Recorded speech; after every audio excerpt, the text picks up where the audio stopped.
Assalamualaikum warahmatullahi wabarakatuh. Waalaikumsalam Bu Denita. Apa kabar Bu? Alhamdulillah baik Pak. Pak Yohanes gimana kabarnya? Alhamdulillah sehat. Sehat ya. Ya. Jadi pada percakapan kita pada hari ini Pak Yohanes, kami ingin melihat sejauh mana persiapan observasi nantinya. Nah, jadi perangkat pembelajaran, kemudian perlengkapan yang lain, apakah sudah siap Pak? Sudah siap? Sudah siap. Oke Pak. Di sini Bapak mau mengajar kelas berapa Pak? Mau mengajarkan kelas 7. 7, kelas 7 ya Pak ya. Iya.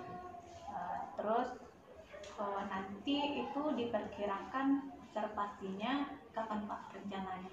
Rencananya dalam waktu dekat ini, karena materinya juga kebetulan juga menaikkan pada saya sekarang udah di waktu semester genap dan materinya juga materi untuk semester genap. Jadi dalam waktu dekat inilah, karena kalau sekarang kan lagi ada kesibukan juga di sekolah ya. Jadi begitu kesibukannya udah selesai, ada waktu, kita akan masuk di situ. Ya, baik. Terus kira-kira materi yang akan diterapkan itu tentang apa Pak? Materi yang akan diajarkan nanti itu adalah materi tentang bangun orang sisi lengkung. Secara khusus kita akan membahas tentang tabung. Nanti kan saat pembelajaran tentu kan ada tujuan pembelajaran yang mau dicapai gitu kan Pak. Kira-kira tujuan pembelajaran yang mau dicapai apa saja Pak? Oke, karena kita bicara tentang tabung, jadi anak-anak harus mengenal dulu bentuk tabung itu seperti apa. Mereka harus bisa menggambarkannya. Jadi mereka harus bisa menggambarkan tabung. Lalu mereka harus mengetahui bagaimana cara menentukan berapa banyak yang bisa diisikan ke tabung. Berarti kita menentukan rumus dari volume tabung. Nah, setelah mereka mengenal hal tersebut, mereka akan mencoba untuk menyelesaikan masalah-masalah yang berkaitan dengan itu. Iya. Jadi dimulai dengan menggambar bentuk tabung, lalu menentukan volume dari tabung itu seperti apa, dan menyelesaikan soal-soal yang berkaitan dengan tabung. Ya, baik Pak. Mudah-mudahan tujuan pembelajaran nanti bisa tercapai ya Pak. Terus untuk area pengembangan yang hendak dicapai pada siswa ini apa saja Pak? Oke, kalau area pengembangannya yang pertama tentu sesuai dengan tuntutan dari kurikulum Merdeka, kita harus menemukan yang namanya profil pelajar Pancasila. Secara khusus kita akan menitik beratkan pada kemampuan bernalar kritis, lalu juga kreatif dan bergotong royong. Karena bagaimanapun ini proses belajar, mereka perlu saling mengisi pemahaman satu sama lain, dan juga selain itu juga menumbuhkan yang namanya budaya positif. Budaya positif ini ya seperti yang kita udah biasa bahas, itu ada 5S ya: senyum, salam, sapa, sopan, dan santun. Ya, baik sekali Pak. Kalau saya dengar dari ulasan cerita Bapak itu tentu pengembangan yang hendak Bapak capai sangat baik bagi terwujudnya terutama visi sekolah kita ya Pak, yang lebih diarahkan, dititik beratkan pada perwujudan profil pelajar Pancasila. Semoga itu bisa terlaksana dengan baik nantinya Pak. Terima kasih dukungannya Bu. Dari area yang ingin Bapak capai, apa kira-kira strategi yang sudah dipersiapkan atau yang akan disiapkan? Jadi kan yang pertama, karena kita mengetahui bahwa setiap siswa mempunyai cara belajar yang berbeda, mempunyai cara menyerap informasi yang berbeda-beda, maka yang akan dilakukan pertama adalah menyiapkan konten dengan konsep pembelajaran yang berdiferensiasi. Bisa secara materinya yang berbeda-beda, atau secara kontennya berbeda-beda, ataupun secara prosesnya. Mungkin ada yang lebih suka lebih suka mendengarkan materi, maka kita harus membuat materinya kayak secara suara. Ada yang sukanya dengan melihat sesuatu, maka kita harus membuat sajian yang menarik. Dan ada yang mungkin suka dengan bergerak, maka kita membawa mereka dalam aktivitas-aktivitas yang ada di kelas. Nah, berkaitan dengan itu, karena kita sudah menerapkan penggunaan teknologi di sekolah, maka kita melengkapinya dengan penggunaan pembelajaran yang berbasis teknologi atau ICT. Kita bisa gunakan yang namanya paling sederhana, kita bisa gunakan Infokus. Jadi visualisasi materinya bisa lebih menggugah minat dari anak-anak untuk melaksanakan dari kegiatan pembelajaran itu dengan tidak hanya fokus tapi juga menyenangkan. Nah, ini dua hal tadi berikut berlanjut dengan kegiatan pembelajaran yang akan dilakukan. Nah, ini akan menjadi modal untuk kita menyusun strategi bagaimana nanti untuk asesmennya, untuk penilaian dari siswanya kita akan lakukan seperti ini. Ya, baik sekali Pak. Jadi setelah saya dengar dari penguraian Bapak tadi, saya simpulkan bahwa strategi yang mau Bapak siapkan itu adalah yang pertama menerapkan pembelajaran berdiferensiasi, begitu ya Pak. Terus memberikan media pembelajaran yang berbasis IT dengan tujuan supaya anak-anak itu lebih bersemangat gitu dalam belajar, gitu ya Pak ya. Terus terakhir itu mengadakan asesmen awal, gitu ya, untuk memetakan kebutuhan belajar. Oke, baik sekali Pak. Jadi sebelum observasinya di kelas tadi kita sepakati bersama bahwa pelaksanaannya akan Bapak lakukan dalam waktu dekat ini ya Pak. Nanti mohon kabari saya apabila sudah siap. Nanti saya akan masuk ke kelas Bapak untuk melihat bagaimana keterlaksanaan dari pembelajaran berdiferensiasi tersebut. Nanti akan saya kabari begitu sudah ada waktunya, sudah cocok, saya sampaikan dulu dan kita bisa lakukan kegiatannya. Baik Pak, mungkin itu saja dulu Pak wawancara kita sedikit tentang observasi ini.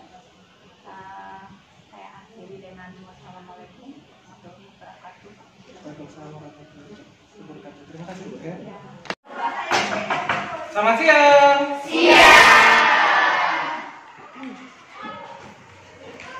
Bagaimana kabarnya hari ini?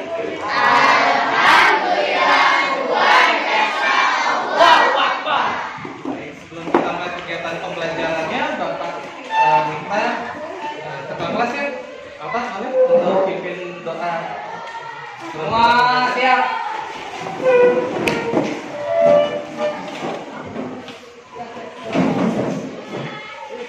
Sebelum kita mulai pembelajaran, kalian siapa berdoa mengenai kepercayaannya masing-masing. Berdoa mulai.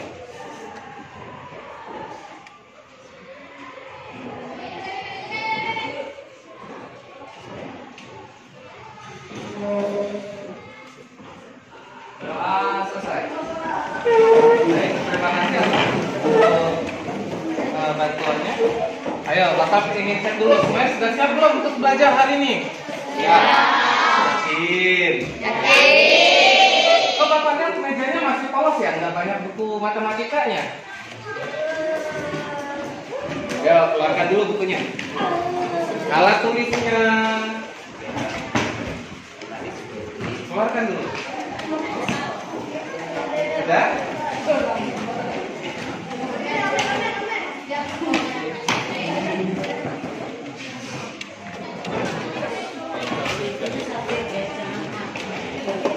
Karena ini sudah siang ya, pasti sudah lelah kita seharian ini ya. Ya. Oke. Kalau kondisinya lelah seperti ini, langsung Bapak jajalkan ilmu, mungkin nggak ada yang bisa tangkap nanti ilmunya. Jadi kita harus relax dulu. Kita harus relax dulu ya. Oke, silakan duduk yang lurus sesuai arah bantunya masing-masing. Oke, hentikan kegiatannya, hentikan gurauannya, hentikan kegiatan-kegiatannya. Duduk relax, tarik nafas. Buang.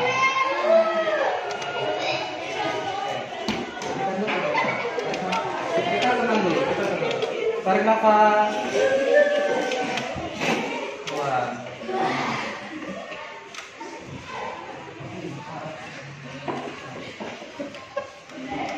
Nikmati jedanya sebentar, nikmati jedanya sebentar.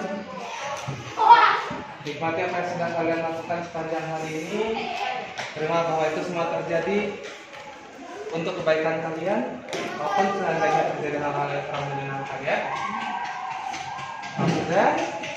Kalau sudah tenang, itu berarti kita sudah bisa mulai untuk kegiatan pembelajaran kita hari ini. Bapak mau cek dulu. Bapak cek hadiran dulu ya.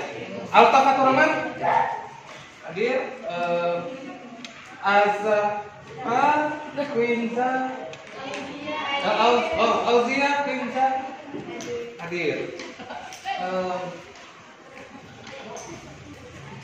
Naufal Syamil hadir. Yogi Aditya. Aduh. Ada lagi yang tidak hadir hari ini? Cuma Devi. Hari ini kita akan belajar tentang bangun ruang sisi lengkung yang pertama tabung. Dalam pelajaran hari ini kita akan mempelajari bagaimana caranya untuk menentukan dari volume dari sebuah tabung dan menyelesaikan permasalahan-permasalahan yang berkaitan dengan volume tabung. Kalau kita ini biar masih kelihatan ya. Di layar ini ada Bapak Ibu ya berkumpul di satu warung, ingin berjualan, gitu ya. Ada yang berjualan, seorang pedagangnya, yang mana barang dagangannya itu diletakkan pada sebuah drum. Drumnya berbentuk tabung. Nanti kita akan mencari tahu kira-kira satu drum itu bisa muat berapa banyak sih isinya. Atau misalnya benda-benda lain yang berbentuk tabung. Mungkin ada yang mempunyai benda yang berbentuk tabung di sekitar kalian. Nanti kita akan kerjakan seperti itu ya. Nanti kita akan kerjakan bagaimana caranya menyelesaikan permasalahan yang berkaitan dengan tabung. Terkhusus volume tabung. Nah, sekarang Bapak cek dulu kelompok-kelompoknya. Bapak mau bagi dulu untuk kelompok visual. Ada Arumi, ada Atira, Kenza, Reski, Modiza, Alfikri, Alfarefi. Oke. Untuk kelompok auditori, M. Fadel, Syakila, Cika, Auliani, Afifah, Zafina, Bella, Ahmad Iktiar. Untuk kelompok kinestetik, Yogi tadi tidak hadir ya. M. Zikri, Naufal, M. Fadil, Lutfi, Haikal, M. Alif, Alzia, Chelsea. Oke, hadir ya. Rahel dan Abel. Kita akan bagikan lembar kerjanya ya. Ini satu untuk kelompoknya.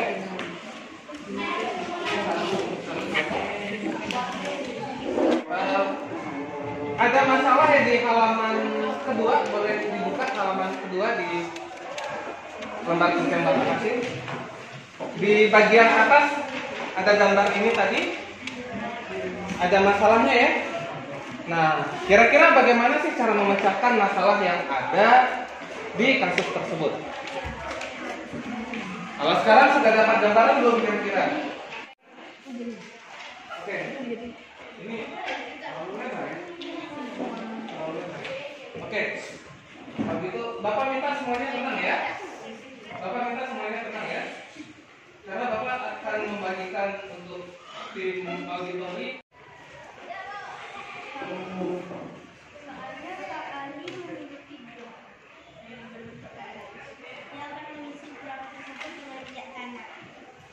Minyak tanah dalam drum itu akan dijual secara eceran. Jika drum Pak Ali tersebut memiliki ukuran tinggi 100 cm, diameter 70 cm, berapa banyak yang harus diisi dalam drum tersebut sehingga penuh? Tentulah Pak Ali menyelesaikan masalah ini dengan baik.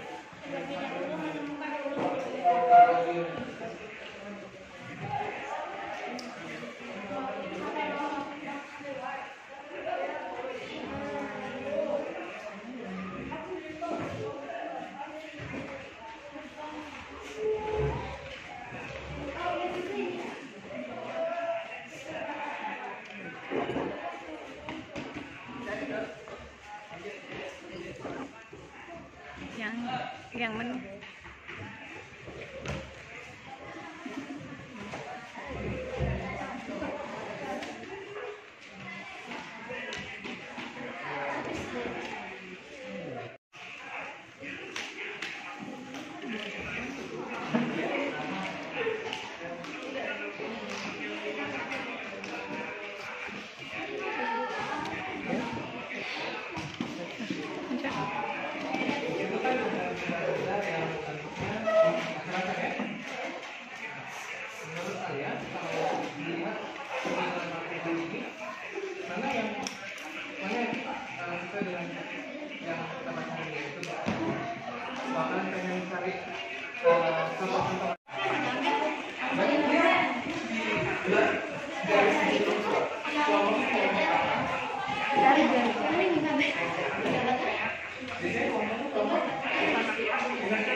Aku nina padahal.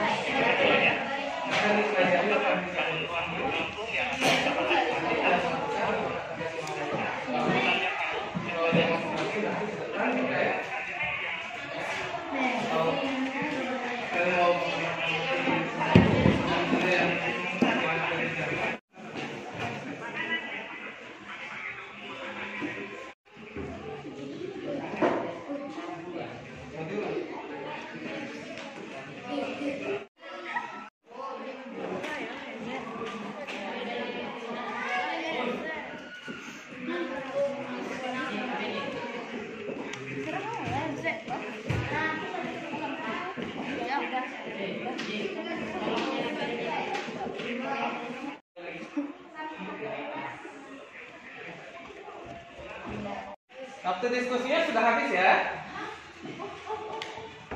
Nah, sekarang kita akan memberikan kesempatan perwakilan kelompok saja ya, biar lebih cepat ya. Kita akan minta masing-masing perwakilan kelompok untuk menyampaikan materinya mengenai volume tabung. Dan apa itu volume tabung? Oke, kelompok mana dulu nih? Yang mau duluan?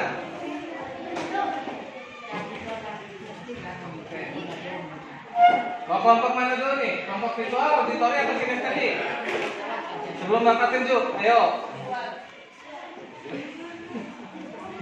Masa malah nunjuk dia? Nggak boleh, harus ini. Oke, untuk kelompok visual silakan dari gambar yang sudah kalian buat, silakan dipotong dan ditempelkan di papan tulis. Ada double di sini untuk kalian menempelkannya. Silakan.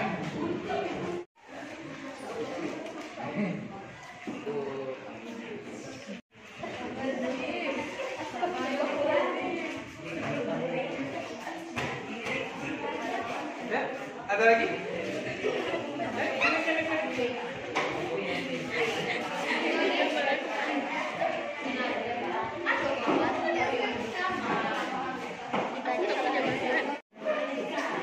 Baik, sudah semuanya untuk kelompok visual.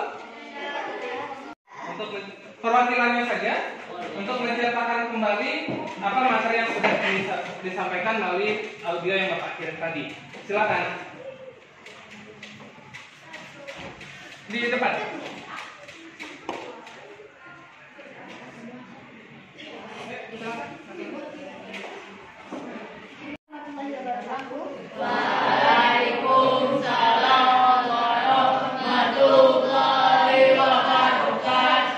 Pada kesempatan kali ini saya akan menjelaskan tentang tabung. Apa itu tabung? Tabung adalah bangun ruang yang dibatasi oleh dua lingkaran yang di tengahnya berupa suatu bidang lengkung yang jaraknya sama.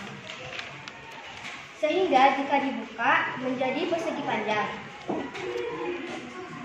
Tabung ini memiliki kemiripan berbentuk dengan prisma, kubus, dan balok. Karena sisi atas dan bawah sama atau sejajar. Dan jika dibuka bentuknya sama-sama persegi panjang. Apa bedanya? Bedanya adalah tabung berbentuk lingkaran, prisma atau kubus berupa bidang merah. Berikut sifat-sifat tabung. mempunyai 3 sisi, 2 sisi atas bawah lingkaran, 1 bidang lengkungnya jika dibuka berbentuk persegi panjang. Tabung hanya mempunyai 2 pertemuan sisi. Tusuknya hanya ada 2. Tidak memiliki titik sudut. Volume tabung Pi dikali R kuadrat dikali T. Hanya itulah yang dapat saya sampaikan. Saya tutup dengan wabillahi taufiq wal hidayah. Wassalamualaikum warahmatullahi wabarakatuh. Kita beri tangan. Oke, baik, kasih tepuk tangan dulu. Pada kelompok kinestetik perwakilannya ya. Bapak minta pada perwakilan kelompok kinestetik untuk menyampaikan materi tentang tabung. Ya, dalam hal ini bagaimana bentuk tabung, lalu bagaimana menentukan volume tabung. Silakan. Assalamualaikum warahmatullahi wabarakatuh.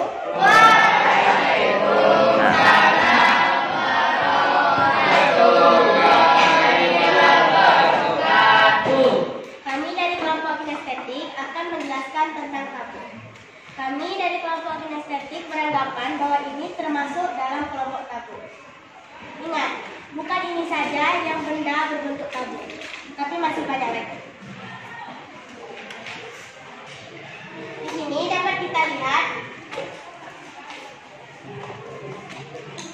bahwa ada tinggi tabung dan juga ada alas lingkaran tabung.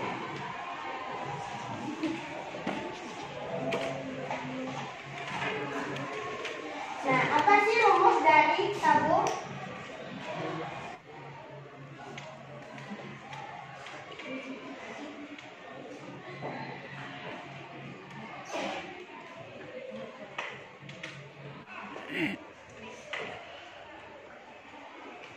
Adalah.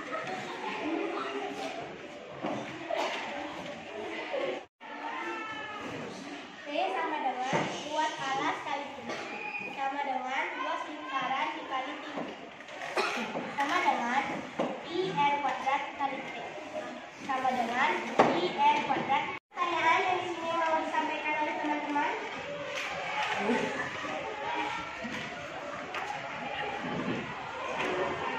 Oke. Terus? Namanya siapa?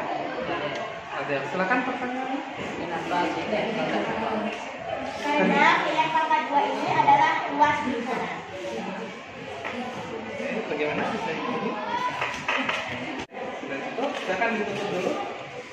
Sekian penjelasan dari kelompok kinestetik. Saya tutup dengan wassalamualaikum warahmatullahi wabarakatuh.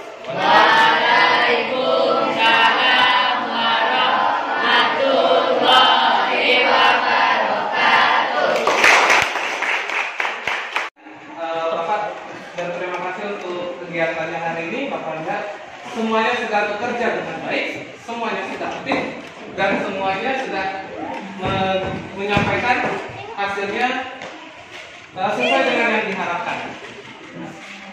Untuk itu kita coba simpulkan ya. Mengenai tabung. Tabung itu dia kalau kita bicara tabung itu punya berapa sisi? Punya berapa sisi? Tiga. Alas, tutup dan Oh iya, apa? selimut. Benar.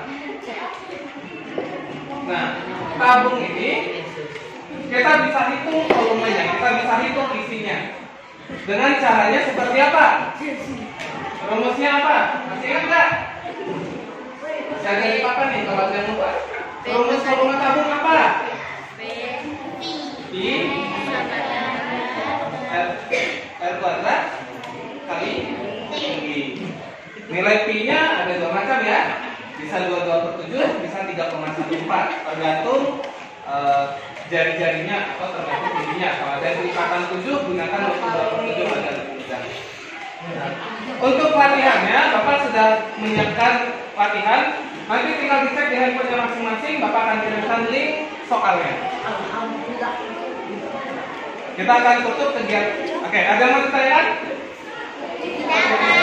Oke, kalau tidak, latihannya dikerjakan. Bapak akan cek secara online. Di pertemuan berikutnya kita akan belajar mengenai kerucut. Beberapa bagian bentuk kerucut itu nanti kita akan pelajari. Baik, kita akan tutup kegiatan kita pada hari ini. Silakan untuk atau kembali pimpin dalam doa. Wah, siap.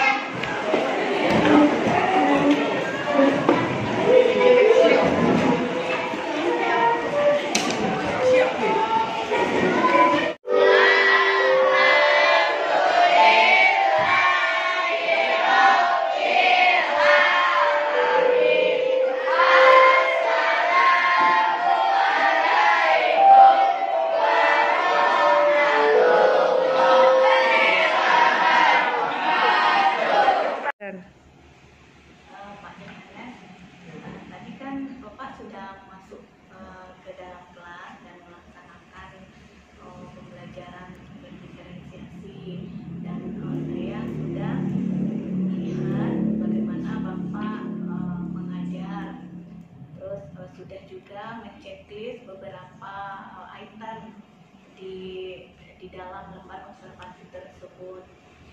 Nah, sebelum saya menceritakan apa yang menjadi hasil observasi saya, Pak, kira-kira kalau menurut Bapak sendiri, apa yang terjadi selama Bapak mengajar dengan pembelajaran berdiferensiasi tersebut? Oke, sebelumnya terima kasih sudah memberikan saya kesempatan untuk melakukan bentuk pembelajaran yang berdiferensiasi, dan terima kasih sebelumnya sudah membimbing saya di awal sehingga bisa melaksanakan pembelajaran berdiferensiasi. Karena jujur saya sudah cukup lama penasaran dengan model pembelajaran berdiferensiasi ini seperti apa. Saya sempat diskusi dengan teman dan masih buram, saya tidak mendapatkan petunjuk yang jelas bagaimana melaksanakan pembelajaran berdiferensiasi seperti itu. Tetapi dengan bimbingan itu saya sudah dapat gambaran yang cukup memadai sehingga saya bisa melakukan kegiatan pembelajaran dengan bentuk pembelajaran yang berdiferensiasi. Ini pengalaman pertama saya benar-benar melakukan pembelajaran berdiferensiasi. Dalam hal ini diferensiasinya secara konten dan juga menyesuaikan dengan gaya belajar siswa masing-masing. Ada yang kinestetik, visual, dan auditori, yang mana namanya juga pengalaman baru, pengalaman pertama. Saya menyadari pembelajaran yang dilakukan masih jauh dari sempurna. Bagi saya masih kagok dalam menyusun strategi yang tepat untuk anak-anak dengan gaya belajar yang berbeda. Bagi anak-anak pun mungkin juga ini hal yang baru buat mereka untuk pembelajaran berdiferensiasi. Mereka pun mungkin juga kagok dengan bagaimana sih melakukan pembelajaran yang sesuai dengan gaya belajar mereka. Hal itu juga mungkin menjadi penyebab juga kenapa pembelajarannya belum benar-benar maksimal bagi saya yang saya rasakan di sana, dan juga bagi siswanya mungkin ada yang belum begitu bergairah untuk belajar, belum begitu termotivasi, dan itu saya pahami juga karena ini hal baru, dan yang namanya mencoba pasti perlu penyesuaian. Iya, baik Pak.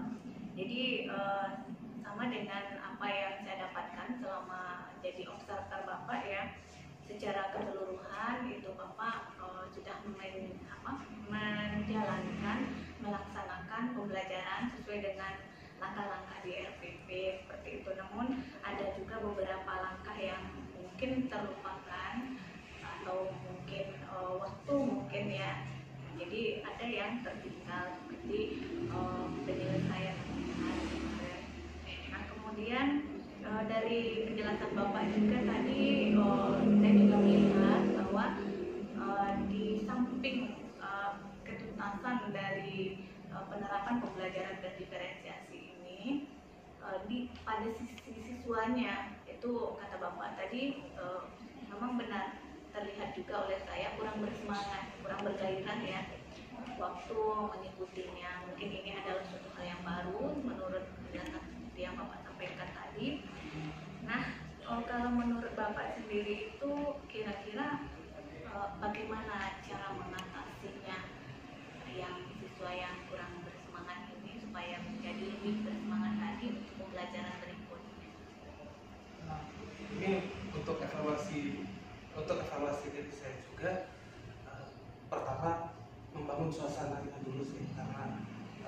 saya belum benar-benar terbentuk di awal, bagaimana siswanya bisa fokus ke pembelajarannya terkait dengan gerakan-gerakan pemanasan atau melalui permainan atau apa yang bisa memacu anak-anak untuk bisa fokus dulu ke pembelajarannya. Lalu secara materinya juga mungkin saya perlu memperhatikan materi apa yang bisa lebih dekat kepada siswa, lebih dekat dengan kehidupan sehari-harinya, sehingga ketika mereka melihat, oh ini kayaknya aku sering mengalami, tapi sama ini bingung nih penyelesaiannya. Jadi mungkin dari situ siswa bisa mendapatkan pemahaman yang lebih jelas dan mereka bisa lebih termotivasi untuk belajar. Kalau yang saya amati sih seperti itu. Baik, Pak. Terus untuk rencana ke depannya, rencana tindak lanjut, kira-kira apa yang akan Bapak lakukan? Yang jelas kemarin jelas saya tidak benar-benar puas karena ini pengalaman pertama. Jadi selalu ada ruang untuk saya bisa menyempurnakan bagaimana melakukan pembelajaran berdiferensiasi di kesempatan berikutnya, bagaimana penerapan pembelajaran yang berbeda-beda bagi siswa yang gaya belajar yang berbeda-beda bisa lebih saya optimalkan ke depannya. Lalu untuk motivasi bagaimana saya membuat pembelajaran yang lebih bergairah bagi siswa, seperti apa yang sudah saya pahami tadi, melalui evaluasi tadi saya akan coba terapkan. Terus juga untuk evaluasinya, karena kemarin seperti yang Ibu bilang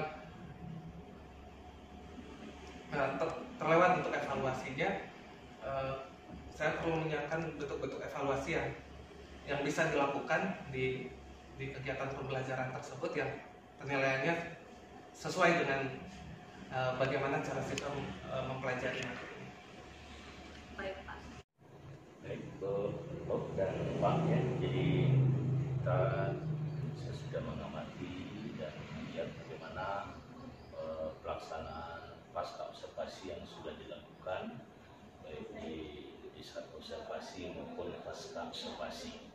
Jadi tujuan daripada pasca observasi ini adalah untuk saling berbagi sharing antara sebagai observer, termasuk juga ibu yang sebagai yang mengevaluasi, termasuk bapak sebagai ibu yang masih di awal. Ya, hal itu tentu menjadi masukan ke depan adanya hal-hal yang mungkin yang perlu kita benahi, yang perlu kita perbaiki di dalam proses pembelajaran, terutama dengan pembelajaran yang sekarang ini dengan kurikulum merdeka itu dengan cara dan metode yang kita gunakan mungkin tidak sama dengan biasa kita lakukan dalam kurikulum ke-13. Di mana itu menjadi catatan untuk kita apa yang perlu kita perbaiki, kemudian kita berbagi ke depan mudah-mudahan bisa dilaksanakan, terutama untuk mendidik kita.